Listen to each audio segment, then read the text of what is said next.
নমস্কার বন্ধুরা, আমার পাঁচফোড়ন চ্যানেলে আপনাদের সবাইকে স্বাগত। আজ নিয়ে এসেছি একটা দারুণ রেসিপি। এটা রুই মাছের একটা রেসিপি, তবে মাছটাকে কোনো রকমভাবে ভেজে নয়, পুরোপুরি কাঁচা রান্না করেছি। খেতে কিন্তু দুর্দান্ত লাগে। পুরো রেসিপিটা কীভাবে আমি করলাম সেটার জন্য আপনাদের পুরো ভিডিওটা দেখতে হবে। ভালো করে ভিডিওটা দেখলেই বুঝতে পারবেন যে খুব সহজেই কীভাবে আমি এরকম একটা রেসিপি আমি রান্না করলাম। কিন্তু আমি এটা গ্যারান্টি দিয়ে বলতে পারি খুবই সুন্দর খেতে। অবশ্যই আমার ভিডিওটা দেখুন এবং অবশ্যই আমাকে কমেন্টে করে জানান যে আপনাদের এই রেসিপিটা কেমন লাগলো, এবং বাড়িতে যদি বানান আপনাদের বাড়ির মেম্বাররা খেয়ে কী বলছে সেটাও কিন্তু কমেন্টে জানাবেন। চলুন দেখে নেওয়া যাক মাছ না ভেজে এত সুন্দর রেসিপি কি করে করা যায়। আমার বাড়িতে যেহেতু 3 জন মেম্বার, তাই আমি 3 পিস রুই মাছ নিয়ে নিয়েছি। মাছটাকে আমি আগে থেকে হলুদ আর নুন দিয়ে মাখিয়ে রেখে দিলাম। আপনারা আপনাদের হিসাব মতন মাছের পিস নেবেন এবং সেই অনুযায়ী মশলাপাতি আপনারা কম বেশি করে নেবেন। তো যাই হোক, আমি 3 পিস রুই মাছ ভালো করে নুন হলুদ মাখিয়ে 10 মিনিট মতন রেখে দেবো।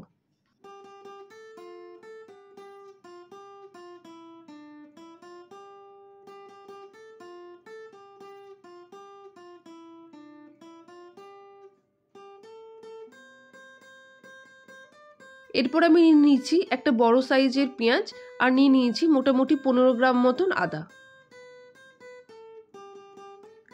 আদাগুলোকে আমি ছোট ছোট করে পিস করে নিচ্ছি এবং পেঁয়াজগুলোকেও একইভাবে আমি ছোট ছোট করে পিস করে নেব।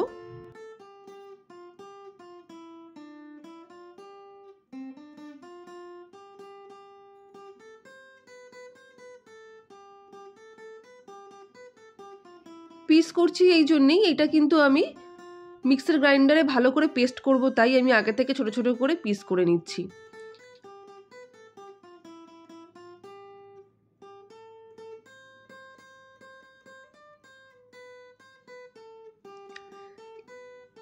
আমার পেঁয়াজ আর আদাগুলো পিস হয়ে গেছে। এবার আমি একটা মিক্সার গ্রাইন্ডারের মধ্যে আদা আর পেঁয়াজগুলো দিয়ে সামান্য পরিমাণে জল অ্যাড করব, একদম শুকনো নয়, কেননা তাহলে ভালো পেস্ট হবে না। সামান্য পরিমাণ জল অ্যাড করে আমি পেস্ট করে নেব। এরপর নিয়ে নিয়েছি 2টো টমেটো। এই রান্নায় কিন্তু টমেটোর পরিমাণটা বেশি লাগবে, আর এই রান্নায় কিন্তু টমেটো পেস্ট দিলে হবে না। এখানে টমেটোগুলোকে আমি ঠিক যেভাবে কাটছি সেইভাবে লম্বা লম্বা করে কেটে নিতে হবে। খুব বেশি মিহি কাটলে কিন্তু খেতে একদমই ভালো লাগবে না, তাই এটা কিন্তু লম্বা লম্বা করে কেটে নিতে হবে।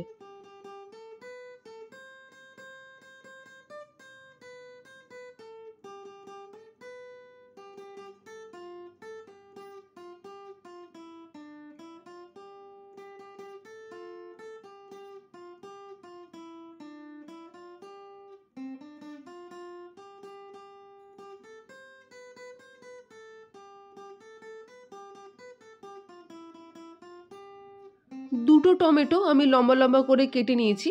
আপনারা যদি মাছের পিস বেশি নেন তাহলে কিন্তু টমেটোর পরিমাণটা আপনাদের বাড়াতে হবে।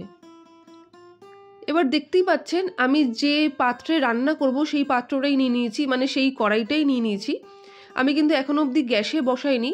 কড়াইয়ের মধ্যে আমি 3 পিস মাছ দিয়ে দিলাম, আর আদা আর পেঁয়াজের যে পেস্টটা ছিল সেই পেস্টটাও কিন্তু আমি কড়াইয়ের মাছগুলোর মধ্যে দিয়ে দিচ্ছি।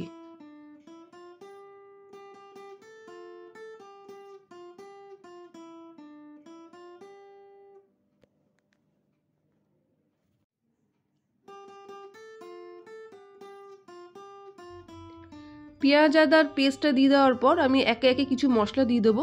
আমি দিয়ে দিলাম পরিমাণ মতন হলুদ, পরিমাণ মতন লবণ,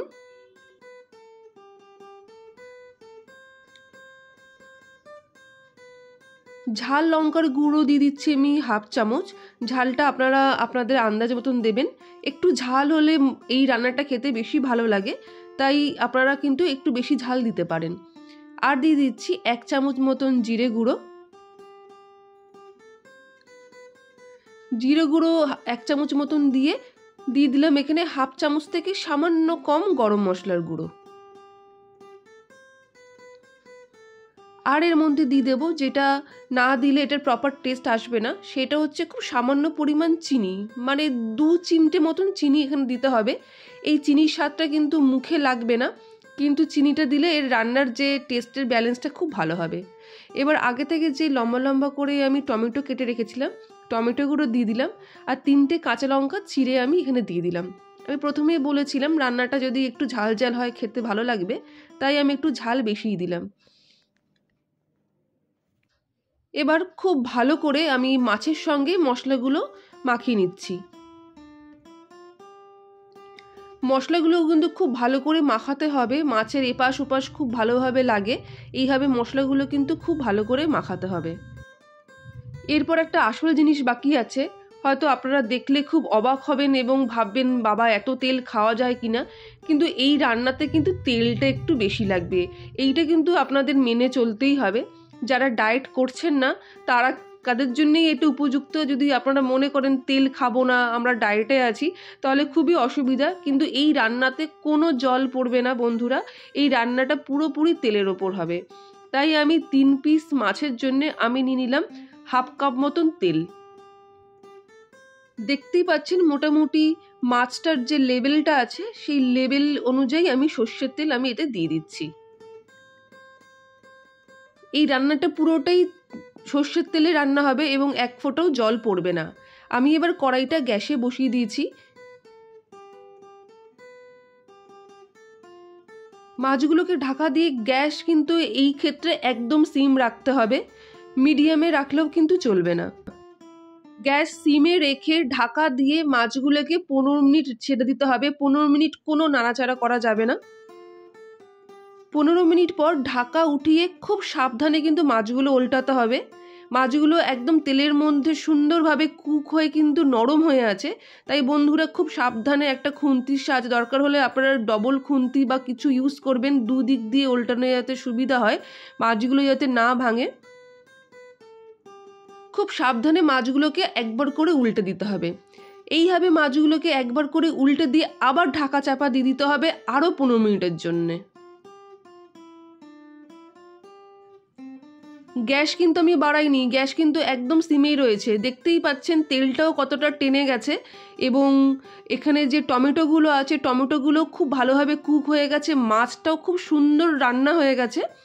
মোটামুটি 15 + 15 আধ ঘন্টার মধ্যে মাছ রান্নাটা কমপ্লিট।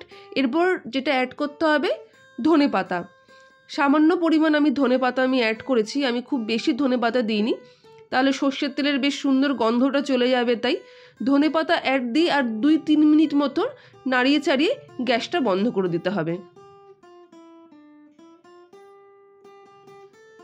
খুব সাবধানে আপনারা এই মাছটায় রান্নাটা আপনারা করবেন, মাছ যেন না ভাঙে, নাড়াচাড়ার সময় যেন না একদম ভেঙে যায়, এটা লক্ষ্য রাখতে হবে। তাই উল্টাতে হবে খুব সাবধানে। আমার কাঁচা মাছ না ভেজে ভাপা টাইপের আমি রান্নাটা হয়েছে, আপনারা দেখতেই পাচ্ছেন। একবার এইভাবে অবশ্যই রান্না করে দেখবেন বন্ধুরা, আমি বলছি অসাধারণ খেতে হয় গরম গরম দুপুরবেলা ভাতের সাথে।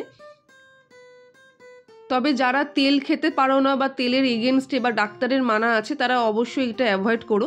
তবে যাদের তেলের কোনো মানা নেই এইভাবে একবার বানিয়ে দেখো, খুবই ভালো লাগবে। আমার রেসিপি তোমাদের কেমন লাগলো জানিও। যারা এখনও সাবস্ক্রাইব করোনি অবশ্যই সাবস্ক্রাইব করো এবং আমার ভিডিওটি শেয়ার করো। ভিডিওটি দেখার জন্য অনেক অনেক ধন্যবাদ।